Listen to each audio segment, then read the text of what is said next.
I saw Ballerina Farm's response to the Times article, and I've been observing the discourse and people saying that it wasn't fair of the journalist to have fooled her and that the piece was biased, and I just have some thoughts. So inviting a journalist into your home is always going to be a risk, as any billionaire should be able to tell you, especially because whether or not Hannah Nealman wanted to become a symbol for a lot of discourse about feminism and patriarchy, she is one. Not only has she built over 9 million followers sharing her family's life on TikTok, she's also a pageant queen, and the whole thing with pageants is that they represent essentially the promotion of a specific kind of femininity, patriarchal femininity, which Hannah obviously embodies perfectly because she has been very successful in pageantry. So while Hannah may not consciously be wanting to promote a specific idea about how women should be, I don't know, she is. And her and Daniel did that in the Times article by promoting their faith, speaking out about abortion and sex before marriage, which the church obviously believes should be heterosexual. With regards to people's comments that the piece was biased, I don't really agree with that take, though it obviously does have an angle. The things that made Hannah and Daniel's relationship feel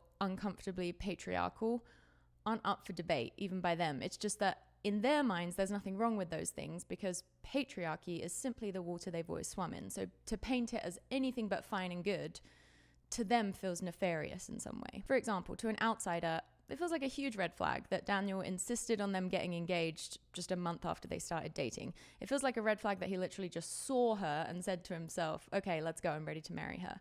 Because that, is giving off a real trophy wife, women as prized objects kind of vibe. It's a red flag that she, for 6 months, had made it known that she didn't want to date him, and he still arranged for them to sit next to each other on a flight because his dad owned an airline. It's a red flag that Hannah wanted to finish school, and Daniel insisted they get married right away, so she dropped out of school and married him after 3 months of dating. Again, these aren't contested facts. Daniel and Hannah openly talk about them in the article, and they might not feel particularly significant or obviously negative to them because in Mormonism, it's really normal for male church leaders to brag about how their wives initially didn't want to go out with them, but they wore them down. But to people who aren't from that culture and to a British journalist, that's not normal. Like it or not, it's highlighting the patriarchal system Hannah and Daniel exist in. And while Hannah and Daniel obviously aren't going to appreciate becoming subjects of scrutiny because of that, I understand that it must have been hard for them to read that article. They do put themselves and their family life specifically in the public eye. I don't like when people dehumanize people online simply because they have a big following, but I didn't feel like the Times article was dehumanizing.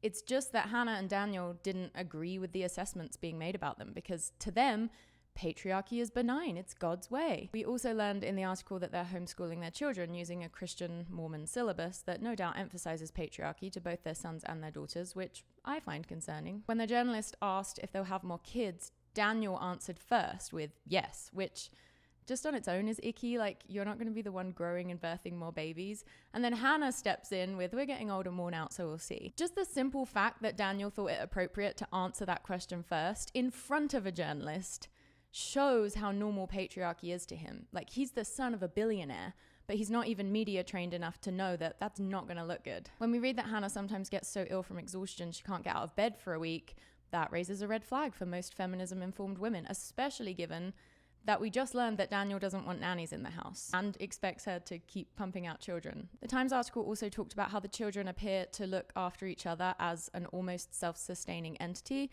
which for a lot of child development informed people rings alarm bells for parentification, which we almost always see in families this large. Also, why did Hannah lower her voice when confessing that she had an epidural once? An epidural that she apparently appreciated and was only able to have because Daniel wasn't there that day. To me, I don't think a man should really have much of an opinion at all about what his wife chooses to do in terms of pain relief while birthing children. So again, something like that is a bit of a red flag. It's not biased for a journalist to write an article that doesn't uphold the narrative the person being interviewed is trying to uphold, or that indirectly challenges the underlying beliefs behind their life choices. Just because a journalist saw Ballerina Farm through a different lens than Hannah and Daniel do, and wrote about it, doesn't mean she did a bad job or was unethical. Again, I really feel that patriarchy is so normal in so many people's brains that even people who don't necessarily follow it anymore are still inclined to defend things about it, like as we saw in this piece, as just being quirky or like just what someone else chooses to do. And it's like, yeah, sure, they technically chose to do this in the same way that we all choose to do things. That is to say, not in a vacuum. We're all the products of the life experiences and knowledge and norms we've been exposed to. Our brains don't weigh choices equally. Imagine if the genders in the article were reversed and we read about a man having to lower his voice when confessing a healthcare decision he once made while in extreme pain, or how a man wanted to wait a year to get married because he was in his last year of med school, but the woman insisted they needed to get married right away, so he dropped out. If you reverse the genders of the kind of things we read in the article, I think it would so clearly be problematic to people who seem to think the patriarchal version of this is all normal and fine. This piece wasn't written for Hannah and Daniel or for the Ballerina Farm's empire. It was written as a cultural discussion piece, and I think it did a good job. I have empathy for Hannah and Daniel for the obvious frustration and pain it likely brought up for them, but an article like this is an understandable byproduct of them doing what they do and being mega wealthy, famous people.